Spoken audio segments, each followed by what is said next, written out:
সুন্দর দেখতে, আমার মতো যে কেউ প্রথম দেখাতে মনে মনে এই কথাই বলবেন। বলছিলাম টেকনোর রিসেন্ট লঞ্চ করা টেকনো স্পার্ক 90 কথা, যেটা এই মুহূর্তে আমার হাতেই দেখতে পাচ্ছেন। আচ্ছা, তার আগে বলে রাখি, এই ফোনে গতকাল পর্যন্ত প্রি বুকিং করার সুবিধাটি চালু ছিল, আর যারা ইতিমধ্যে প্রি বুকিং করেছেন তারা হয়তো 7-8 তারিখের মধ্যে ফোনটি হাতে পেয়ে যাবেন, সাথে ব্যাগ। এবার স্পার্ক 90 বক্সটির দিকে তাকিয়ে আনবক্সিং করা দিয়ে মূল আলোচনা শুরু করা যাক। সো যেমনটা দেখতে পাচ্ছেন, হোয়াইট এবং অরেঞ্জ কালার কম্বিনেশনে স্পার্ক 90 বক্সটি, এবং বেশ বড় করে বক্সের গায়ে 90 লেখা থাকতেছে এবং তার নিচে স্পার্ক। এবং ফোনটির একদম পিছনে, ফোনটির বক্সের পিছনের দিকে যদি আমরা দেখি, এখানে থাকতেছে ফোনটির হাইলাইটেড স্পেসিফিকেশনগুলো, এবং আমরা এখন দেখব ফোনটির বক্সের ভিতরে কি অবস্থা। সো প্রথমে বক্স খুলতে ফোনটি পেয়ে যাবেন, এবং এটাই হচ্ছে সেই স্পার্ক 90। সো এটা নিয়ে আমরা পরে আসতেছি, প্রথমে আমরা বক্সের ভিতরে কি অবস্থা সেগুলো দেখে নিই। সো বক্সের কম্পার্টমেন্টের নিচে থাকতেছে একটি ওয়ারেন্টি কার্ড এবং একটি ইউজার ম্যানুয়াল গাইড, এবং থাকতেছে একটি ট্রান্সপারেন্টের ব্যাক কভার, এবং থাকতেছে একটি চার্জার অ্যাডাপ্টার, আর থাকতেছে একটি টাইপ সি ইউএসবি কেবল, এবং সর্বশেষ একটি headphone and SIM ejector tool. So এগুলো পেয়ে যাবেন ফোনটির বক্সের মধ্যে। এখন আমরা কথা বলবো ফোনটির নিয়ে। সো ফোনটির স্পেসিফিকেশনে কী কী থাকতেছে, এবং যেহেতু এটা কোনো ফুল রিভিউ না, সো এটা হচ্ছে একটা আনবক্সিং রিভিউ। আমরা চেষ্টা করতেছি যাতে করে ফোনটাই যেহেতু রিসেন্ট লঞ্চ হলো, তাই আমরা চেষ্টা করতেছি ফোনটি নিয়ে আপনাদেরকে একটা আনবক্সিং ভিডিওর মাধ্যমে একটা ধারণা দিতে পারি। সো আমরা ফোনটি এখন এখান থেকে খুলে দেখব কী অবস্থা।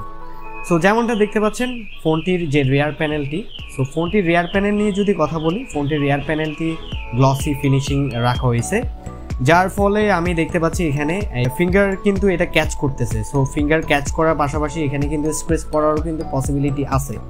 এটা রিয়ার প্যানেলটা দেখতে সুন্দর লাগলেও আপনাকে অনেকটা হচ্ছে কি কেয়ারফুলি থাকতে হবে। বক্সে থাকা যদি আপনি যদি কাভারটি যদি না ইউজ করেন, তাহলে কিন্তু আপনার এখানে স্ক্র্যাচ পড়ে যাওয়ার পসিবিলিটি অনেক বেশি থাকতেছে। এবং এটার বাকি আমরা যদি এখন এই ফোনের স্পেসিফিকেশন নিয়ে যদি কথা বলি, ফোনটিতে কী কী থাকতেছে। সো প্রথমে বলবো এই ফোনটির কয়টি কালার। এটার 4টা কালার রয়েছে, বাট আমার হাতে এই মুহূর্তে দেখতে পাচ্ছেন এটা ব্লু কালার। এই ফোনটির আরও 3টা কালার রয়েছে, আমি জানি না বাংলাদেশে কয়টা কালার অ্যাভেলেবেল হয়েছে। তো এই ফোনটির আরও যে 3টা কালার রয়েছে, তার মধ্যে একটি হচ্ছে ব্ল্যাক কালার, আরেকটি হচ্ছে সিলভার কালার, আরেকটি হচ্ছে গ্রিন কালার। আমার হাতে যে কালারটি দেখতে পাচ্ছেন এটা হচ্ছে ব্লু কালার। সো এই ফোনটির যদি আমি থিকনেস নিয়ে যদি বলি, এটা থিকনেস হচ্ছে 8.65 মিলিমিটার, এবং এটার ওয়েট হচ্ছে 198 গ্রাম। বিল্ড কোয়ালিটি এবং ডিজাইন নিয়ে যদি বলি, মানে আমার কাছে ভালোই লাগতেছে, খারাপ না। সো এখানে রিয়ার প্যানেলে যেমনটা দেখতে পাচ্ছেন, স্টপ অ্যাট নাথিং, এখানে বেশ বড় করে ব্র্যান্ডিং করা হয়েছে একদম এক পাশে, এবং তার পাশে দেখতে পাচ্ছি টেকনো স্পার্ক লেখাটা। এছাড়া যদি আমরা এটার যে বিল্ড কোয়ালিটি সেটা নিয়ে যদি বলি, এটা কিন্তু সম্পূর্ণ কিন্তু প্লাস্টিক বিল্ড কোয়ালিটির ফোন এটা। সো এটার ব্যাক এবং হচ্ছে গিয়ে পিছনে যে পার্টটা থাকতেছে, দুইটাই হচ্ছে প্লাস্টিক ব্যাক, এবং এটার ফ্রেম যেটা দেখতে পাচ্ছেন সেটাও কিন্তু প্লাস্টিক। সো প্লাস্টিক ব্যাক এবং প্লাস্টিক ফ্রেমের সাথে ফোনটি করা হয়েছে। এছাড়া যদি আমরা ফোনটির ডিসপ্লে নিয়ে যদি কথা বলি, ফোনটাতে কী কী থাকতেছে ডিসপ্লেতে।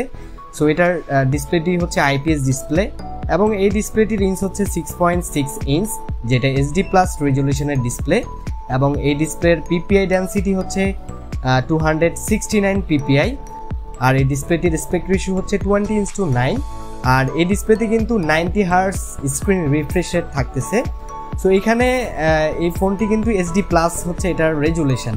সো HD+ না দিয়ে আমি মনে করি যে ফুল HD যদি ডিসপ্লে দেওয়া হতো আরও ভালো লাগতো। সো এখানে ভালো একটা ব্যাপার দেখতে পাচ্ছি, সেটা হচ্ছে 90 হার্টজ রিফ্রেশ রেট থাকতেছে এই ডিসপ্লেতে। এছাড়া যদি আমরা এই ফোনের অপারেটিং সিস্টেম নিয়ে যদি বলি, এই ফোনটিতে থাকতেছে Android 12 অপারেটিং সিস্টেম, এবং সাথে থাকতেছে টেকনোর নিজস্ব কাস্টম UI iOS 8.6। এছাড়া ফোনটির হার্ডওয়্যার সেগমেন্টে যদি আমরা দেখি, ফোনটিতে থাকতেছে মিডিয়াটেকের হেলিও G37 প্রসেসর। সো এই G37 প্রসেসরটা একদম লেটেস্ট একটা প্রসেসর বলা চলে, যেটার 12 ন্যানোমিটার আর্কিটেকচার উপর তৈরি করা একটা অক্টাকোর প্রসেসর। এবং এটার 4টা কোর হচ্ছে 2.3 গিগাহার্জ আর বাকি 4টা কোর হচ্ছে 1.8 গিগাহার্জ। আর এতে জিপিইউ হিসেবে ব্যবহার করা হয়েছে পাওয়ার বিআর GE8320। আর এর র্যাম রম নিয়ে যদি বলি, এটা থাকতেছে 4GB র্যাম এবং 128GB হচ্ছে রম। এছাড়া আমরা র্যাম টাইপ যদি দেখি, এর র্যাম টাইপ হচ্ছে LPDDR4X। এবং এর ক্যামেরা নিয়ে যদি বলি, এর ফোনের ক্যামেরার মেন যে রিয়ার ক্যামেরাটা থাকতেছে, এখানে মেন রিয়ার ক্যামেরাটা হচ্ছে 13 মেগাপিক্সেল এবং এটা হচ্ছে 13 মেগাপিক্সেলের 3-fold ক্যামেরা। সো 3-fold ক্যামেরার মধ্যে আর বাকি যে সেন্সরগুলো থাকতেছে সেগুলোর কথা যদি বলি, আরেকটা হচ্ছে 2 মেগাপিক্সেল আর একদম থার্ড যেটা থাকতেছে সেটা হচ্ছে VGA ক্যামেরা। সো থার্ড যেটা থাকতেছে সেটা হচ্ছে VGA, যেটা কোনো মেগাপিক্সেল থাকতেছে না।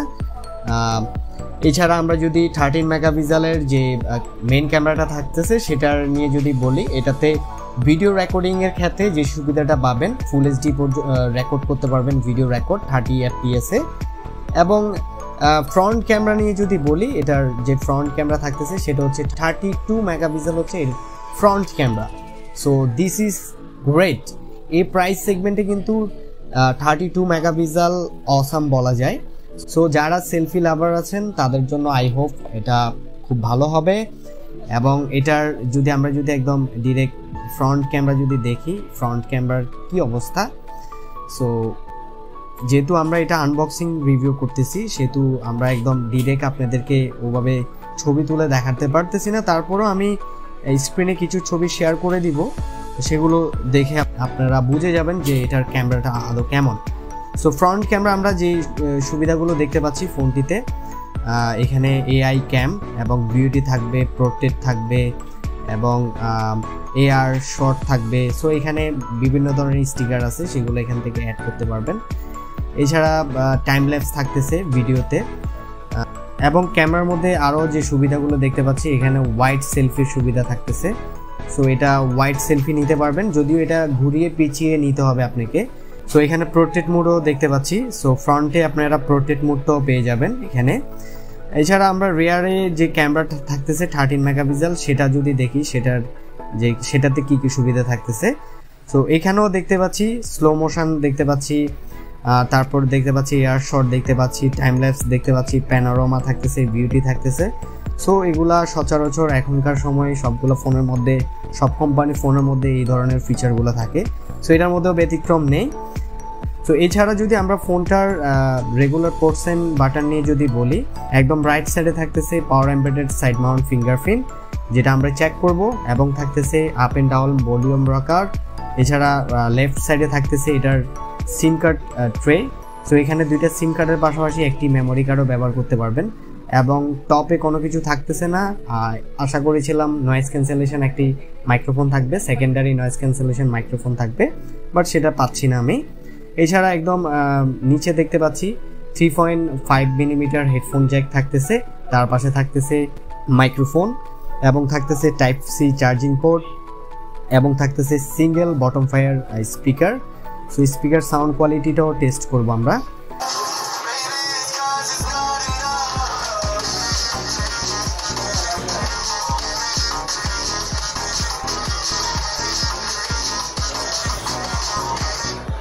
আচ্ছা, ফিঙ্গারপ্রিন্ট আনলকিং স্পিডের কথা বলতে গেলে এক কথায় আম ইমপ্রেস।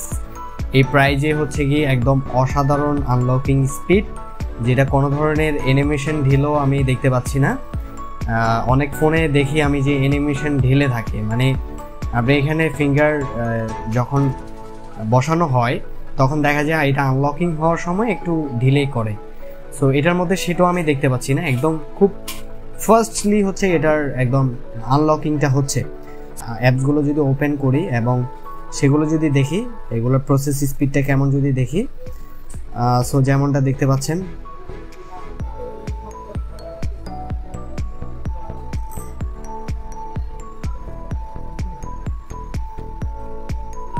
সো অ্যাপ ওপেনিংটা মানে মোটামুটি ফাস্ট আছে, মানে খুব বেশি ফাস্ট সেটাও না।